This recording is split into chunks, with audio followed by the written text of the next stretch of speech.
10. Most dangerous gangsters in California's Corcoran Prison. Behind the concrete walls of California's Corcoran State Prison lies a world the public rarely sees. A fortress built to contain some of the most violent and feared inmates in American history.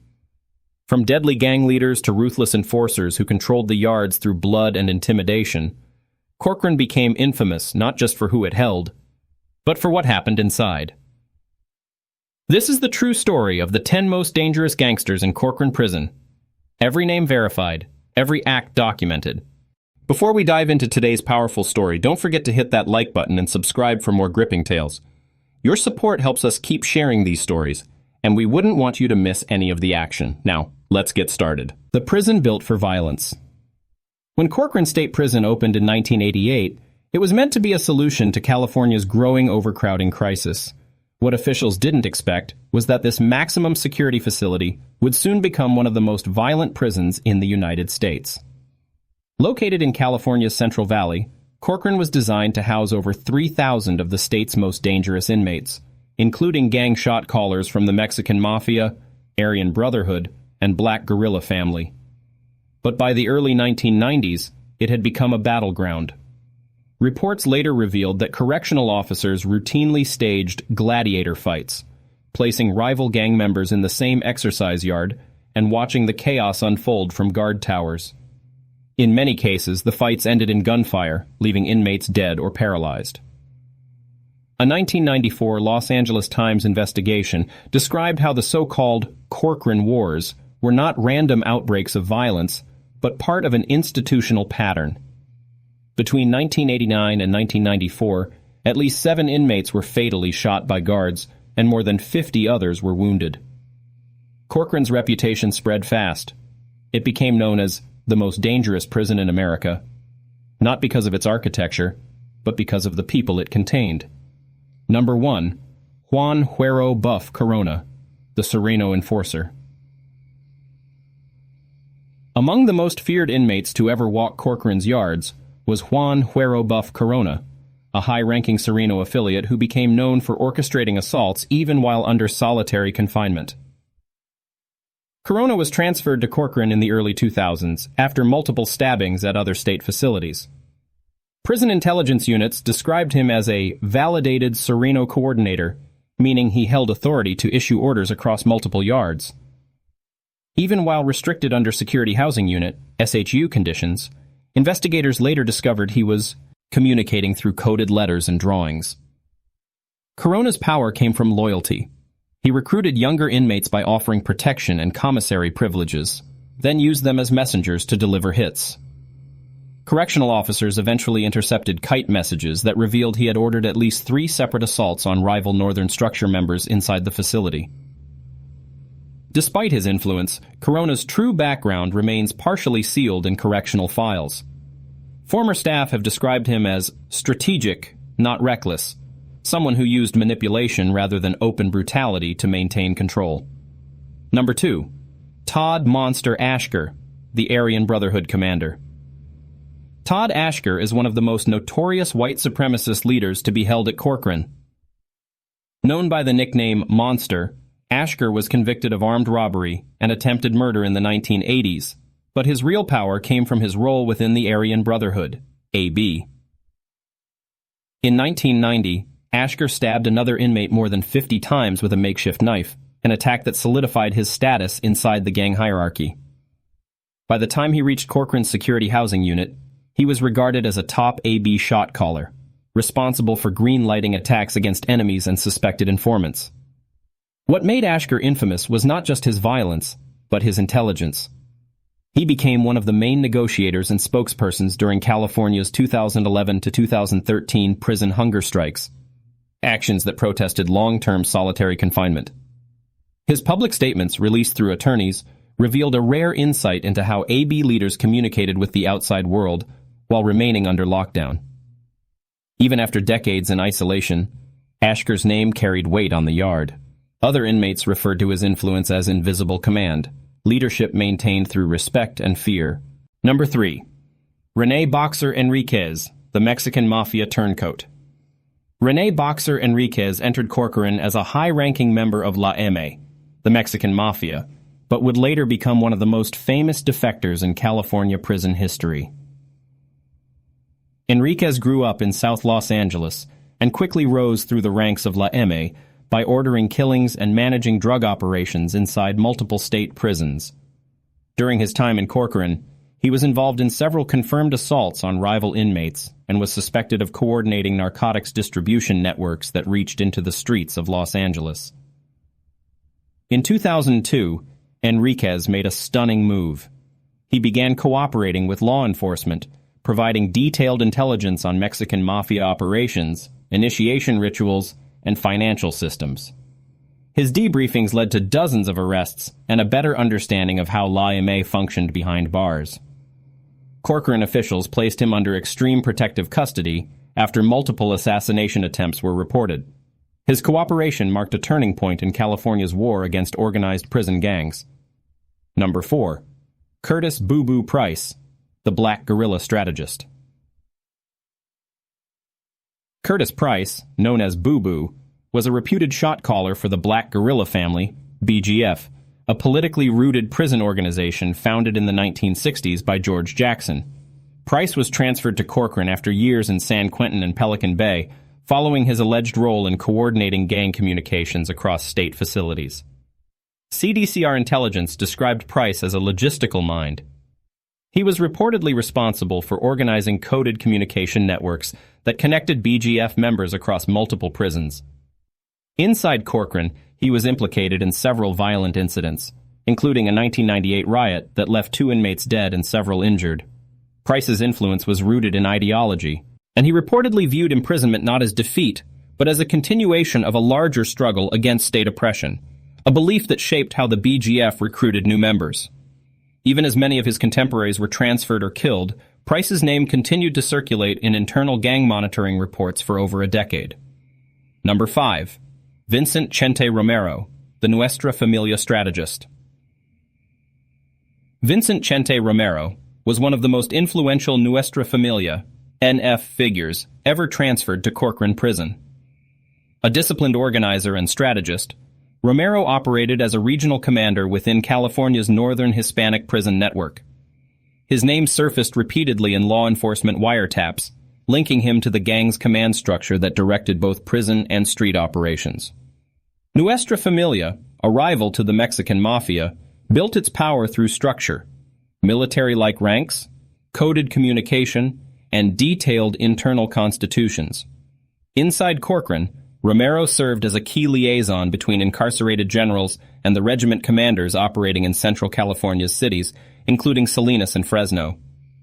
Investigators described Romero as methodical and calculating. During cell searches, officers recovered coded rosters listing names, commissary balances, and assignments, believed to be a shadow accounting system for street extortion and drug taxes. His communications were so elaborate that CDCR intelligence units launched multiple Operation Black Widow follow-ups to intercept NF mail and debrief informants. Though Romero avoided high-profile violent incidents while in Corcoran, his power came from influence, not visibility.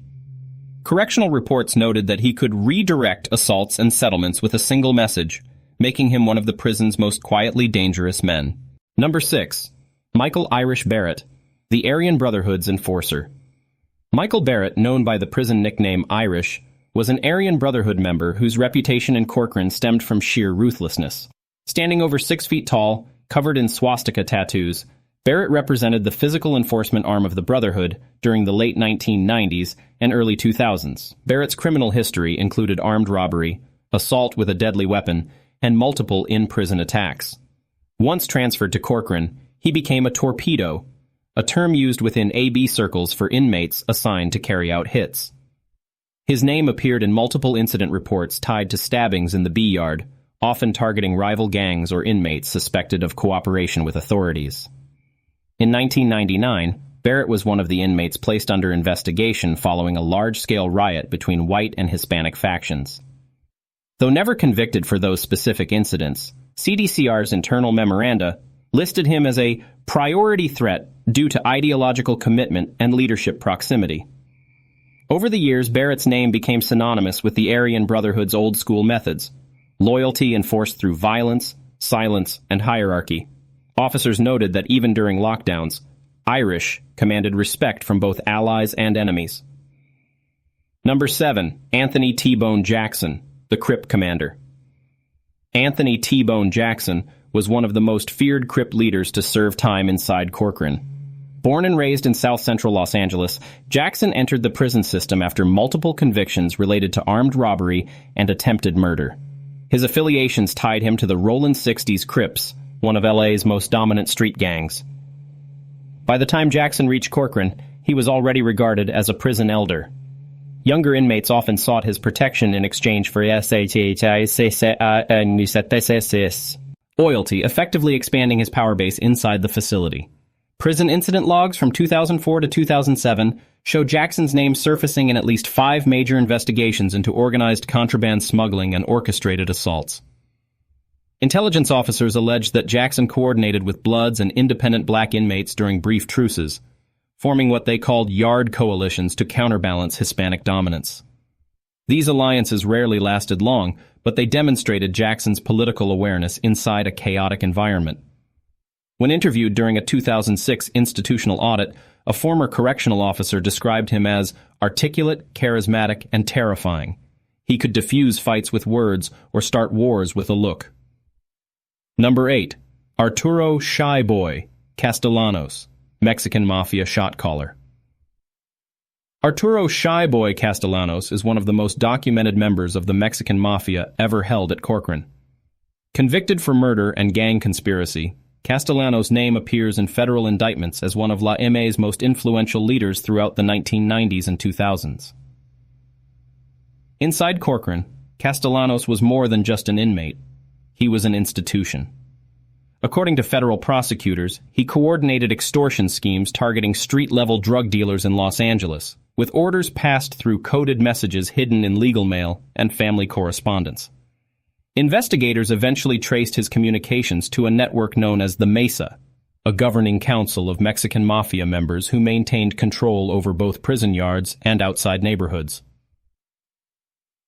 Castellanos' role in Corcoran marked the intersection between organized crime and correctional management.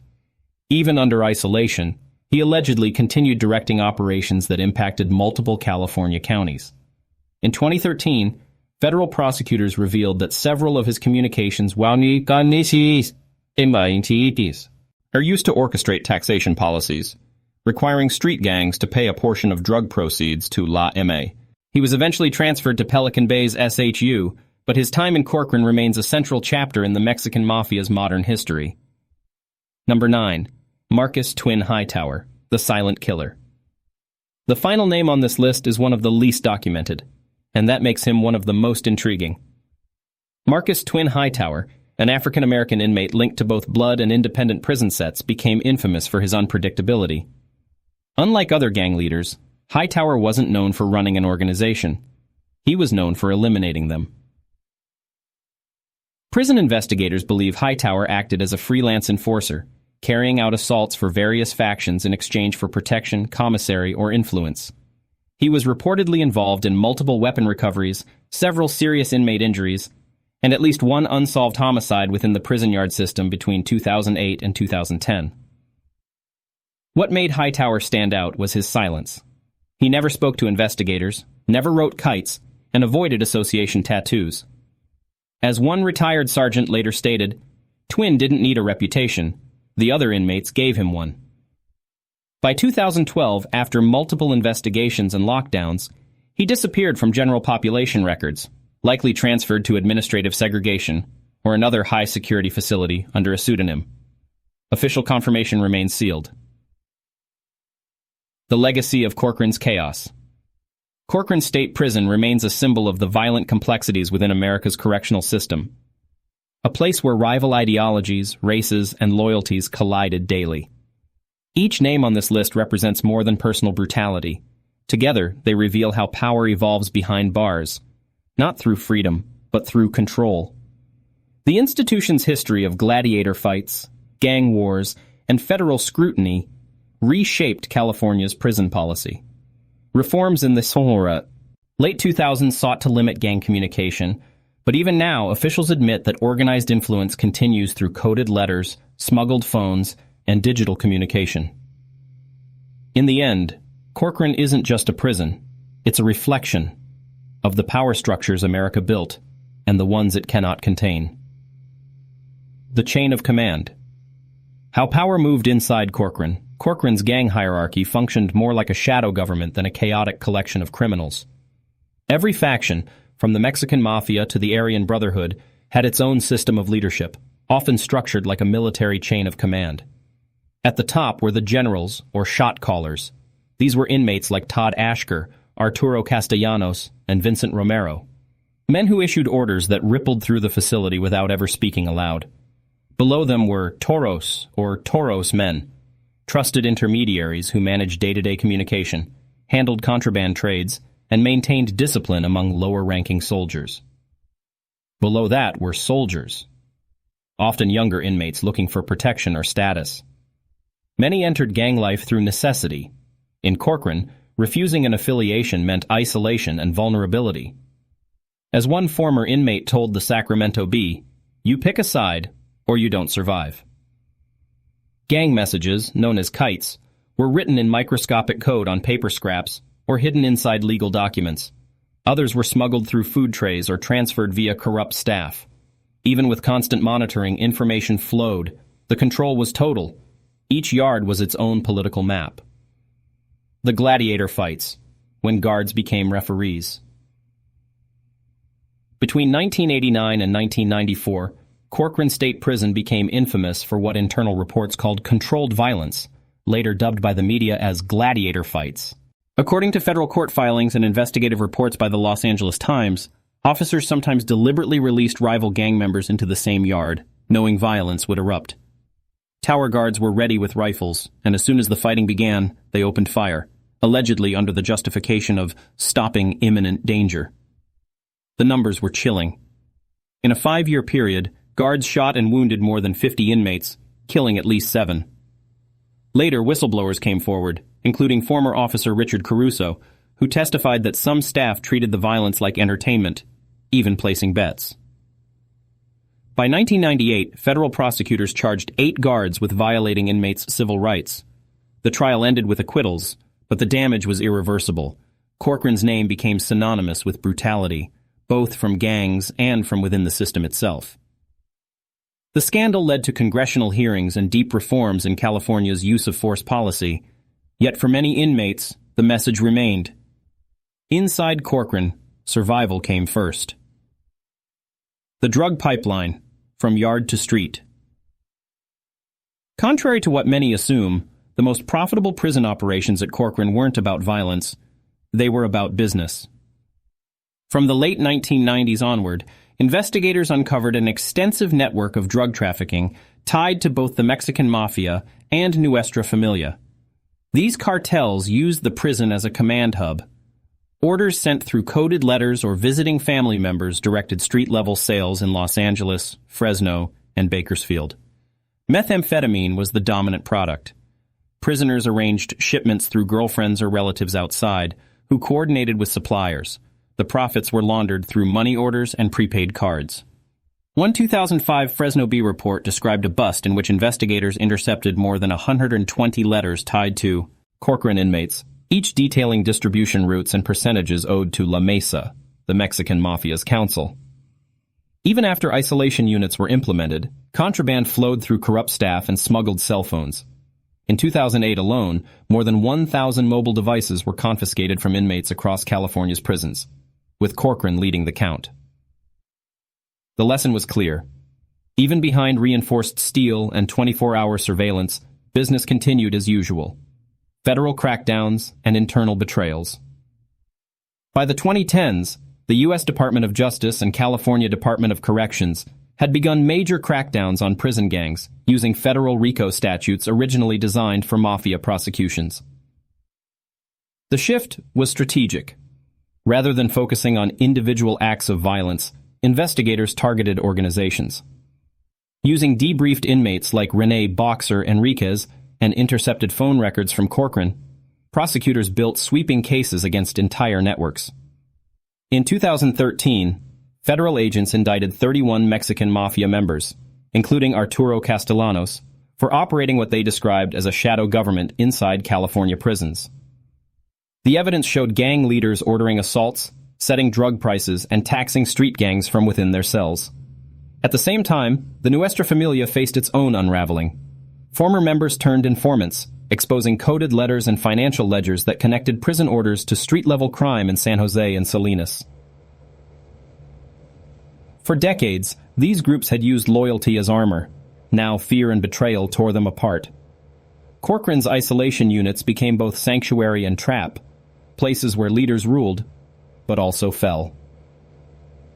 Life inside the concrete kingdom. For the average inmate at Corcoran, life was defined by rules, both official and unwritten. Each yard had invisible borders. Inmates couldn't cross certas, in areas without permission from gang coordinators. Even meals, showers, and recreation followed political lines. Prisoners described the environment as a pressure cooker that never cools down. Each faction monitored its members for weakness. Every new arrival was vetted. Tattoos, affiliations, and even the way someone walked were scrutinized. Survival required discipline. Inmates sharpened makeshift weapons from metal vents and toothbrush handles.